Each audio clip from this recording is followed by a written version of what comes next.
Assalamu alaikum, bonjour à toutes et à tous et bienvenue pour une nouvelle vidéo. Cette semaine on va parler immobilier au Maroc. Je sais que c'est un sujet qui vous intéresse particulièrement et cette vidéo va se dérouler en deux parties. On aura une première partie analyse suite à un document fourni par le site Mubaweb. Donc c'est un tensiomètre, vous allez voir en fait les différents prix, les moyennes selon les quartiers à travers le territoire marocain. Donc c'est un document qui est très intéressant, qui date de 2022 mais qui est toujours aussi pertinent aujourd'hui. Et enfin il y aura une deuxième partie où je vais vous montrer moi de mon côté comment je fais quand je veux changer de ville pour analyser les prix du marché, voir les différents quartiers, comment je fais pour me dire quel budget je vais avoir besoin au niveau de la location, etc. Ce sera en deuxième partie. Un graphique sur l'évolution des superficies à travers le Maroc parce que vous allez voir que selon les villes, on ne trouve pas les mêmes superficies. Je vous ai passé quelques chapitres qui n'étaient pas intéressants pour notre sujet et je vous mettrai le lien en description si vous voulez tout revoir en détail de votre côté. Et moi, je me focus vraiment sur les sujets qui peuvent nous intéresser. Donc, on voit que les appartements font en général 100 mètres carrés au Maroc, une moyenne de 100 mètres carrés, avec les appartements plus petits sur la ville d'Agadir parce que vous avez une moyenne de 84 mètres carrés et pour des surfaces plus grandes, c'est du côté de Rabat, puisqu'on a une moyenne de 119 mètres carrés. C'est toujours intéressant de voir que selon les villes, on a quand même une moyenne qui est assez proche, hein, on va pas se mentir que 100 mètres carrés, c'est globalement ce qu'il y a au niveau du Maroc. Mais plus on descend au sud du Maroc et plus les superficies diminuent également. Ce graphique-là est très important et je vous demande de le regarder avec attention parce que c'est ce qui va expliquer et justifier certains prix parfois élevés. Vous allez voir que vous avez deux catégories. Vous avez les demandes et les offres. La partie qui est en orange, c'est l'offre et l'autre, c'est la demande.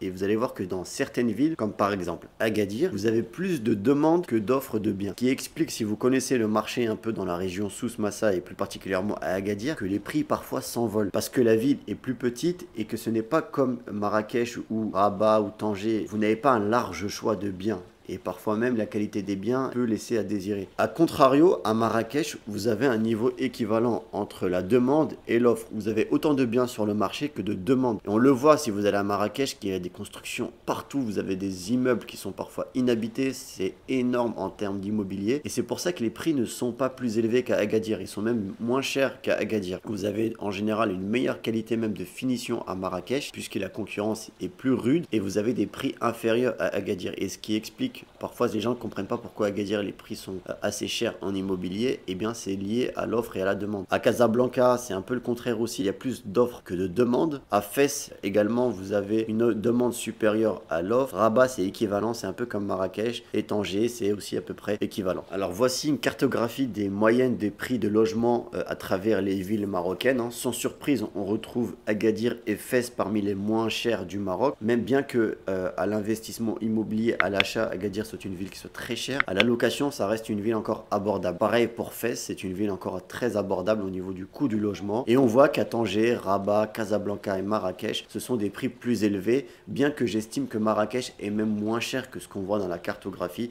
Actuellement je pense que Marrakech est même moins cher et se rapproche plus d'Agadir que les autres villes comme Casablanca, Rabat et Tanger. Mais en fait c'est parce qu'à Marrakech il y a énormément de zones villas luxueuses extrêmement chères qui font que la moyenne soit à la hausse comparé à Agadir. Il y a plus de biens de type luxueux que à Agadir. On va avoir maintenant une moyenne des prix selon les quartiers. Là aussi c'est encore une fois très intéressant et ça va être les quartiers principaux recherchés dans chaque ville. Donc pour Marrakech on sait que c'est le quartier Guéliz qui est très recherché et vous avez la moyenne des prix pour un logement meublé c'est 6900 dirhams et pour un logement vide 6400 dirhams. Vous avez aussi une liste des offres, un pourcentage des offres en fonction des chambres. Je ne sais pas si vous le savez mais au Maroc les 3 chambres, allez encore moins les 4 chambres, ce sont des biens très rares. La moyenne est en général d'avoir un 2 chambres. Vous avez beaucoup d'appartements qui sont composés de 2 chambres et de 2 salles de bain. Et vous avez aussi souvent des doubles séjours qui peuvent faire office de 3e chambre. Mais voilà, c'est le bien type qui existe au Maroc. Et c'est pour ça que dans les différentes villes qu'on va voir un peu après, le pourcentage des 3 chambres et encore plus des 4 chambres va être très bas. À Rabat, c'est le quartier Agdal. C'est un quartier connu aussi des expatriés qui va être le plus demandé avec une moyenne de prix de 9000 dirhams pour les logements meublés et 8200 dirhams pour les logements non meublés. À Casablanca, Casablanca, on est sur une moyenne inférieure aussi pour le quartier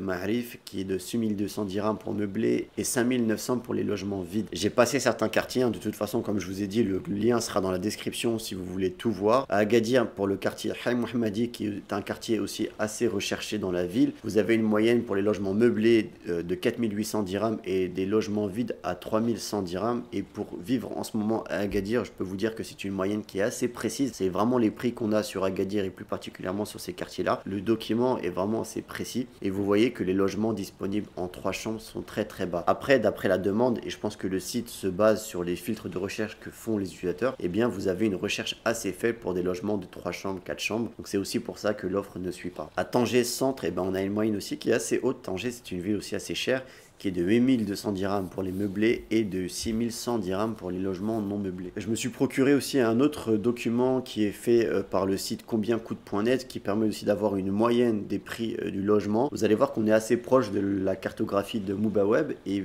en même temps ça permet aussi d'avoir une autre vision du prix du logement à travers le Maroc. Et bien vous voyez que les prix comme Marrakech, à Tanger et à Agadir, on est sur des prix assez proches, similaires, hein, Agadir qui est légèrement en dessous avec Fès, mais on voit qu'on est quand même sur la même tranche. Et puis vous avez Rabat et Casablanca qui sont des villes qui peuvent coûter assez cher. Donc voilà, vous avez comme ça une idée des prix du Maroc avant de venir vous installer. Vous savez à peu près dans quel secteur, selon vos budgets, vous pouvez vous installer. C'est vraiment très très appréciable. Moi quand je suis venu au Maroc, j'avais pas tout ça, donc vraiment utilisez-les, c'est très important. Et maintenant on va voir comment rechercher les biens et surtout comment avoir une idée encore plus précise avec des vrais appartements, des vraies maisons à louer avant de venir s'installer.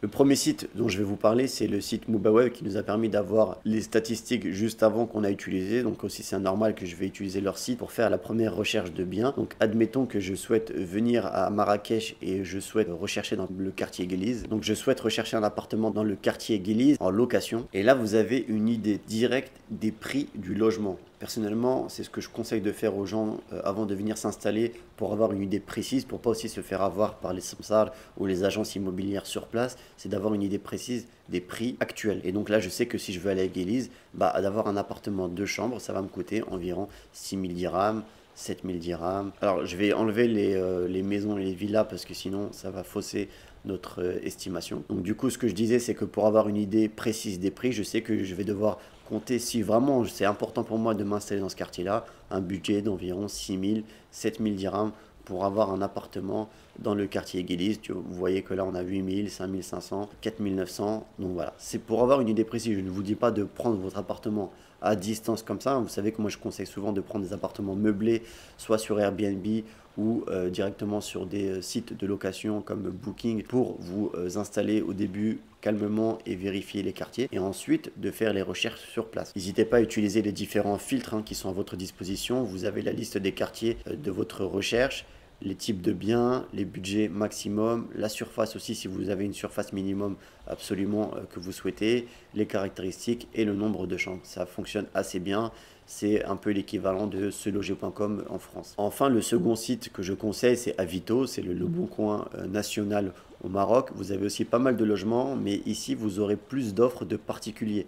Vous allez avoir aussi des agences, mais il y a généralement sur Avito beaucoup plus de particuliers que d'agences. Donc aussi, ça permet d'avoir une estimation, encore une fois, précise du coût du logement dans le secteur que vous recherchez. Donc admettons encore une fois que l'on souhaite aller à Marrakech. Si je souhaite me rendre dans le quartier Guéliz et que je veux un appartement en location. Malheureusement, sur Avito, comme je vous ai dit, c'est beaucoup de particuliers, donc ils ne renseignent pas forcément les bons critères quand ils entrent leur annonce. Donc là, j'ai mis location, mais vous voyez que des gens qui vont mettre leur appartement en vente, et ils vont l'inscrire dans les locations. Donc c'est le défaut de Avito. Les recherches ne sont pas très précises, mais ça quand même permet d'avoir une offre du logement. Donc ici, on a 6000 dirhams, 4500 dirhams, 6000 dirhams, 6000 dirhams. C'est à peu près les prix qu'on avait sur Mubaweb, voire légèrement en dessous. Donc voilà ce que je vous disais tout à l'heure. Vous pouvez même les contacter, même si vous êtes à distance, pour avoir un premier contact. Voilà, commencer à poser des questions sur la sécurité du quartier, sur l'emplacement, etc., etc. C'est les outils en ligne que je vous conseille pour faciliter votre recherche. Et une fois que vous êtes sur place, j'ai déjà fait plein de vidéos sur ça, vous contactez les samsals, les agences, les gardiens des immeubles qui vous intéressent. Ils ont souvent les clés, ils sont souvent au courant des biens en location. Donc voilà, c'est le travail que je vous conseille de faire. Si ce type de contenu vous plaît, un peu ludique, un peu chiffre, un peu analyse, n'hésitez pas à vous abonner à la chaîne et à me le dire en commentaire. Si vous avez des questions sur ce graphique, dites-le moi aussi en commentaire, j'essaierai de vous répondre. N'oubliez pas le livre Partir vivre au Maroc, où je parle aussi pas mal d'immobilier, pas mal de conseils, pas mal d'astuces pour vous aider à vous installer, ou même si vous êtes déjà sur place pour rechercher votre logement. Le lien est dans la description. J'espère que cette vidéo vous aura été utile comme d'habitude. Je vais vous laisser avec une vidéo sur l'immobilier au Maroc, les arnaques à éviter avant d'acheter ou même avant de louer. La vidéo va s'afficher sous peu. Moi, je vous remercie d'être resté jusqu'à la fin. Comme d'habitude, n'hésitez pas à laisser un like pour soutenir la chaîne. Moi, je vous dis à la semaine prochaine, Inch'Allah. N'oubliez pas, prenez soin de vous, prenez soin des autres. Assalamu alaikum.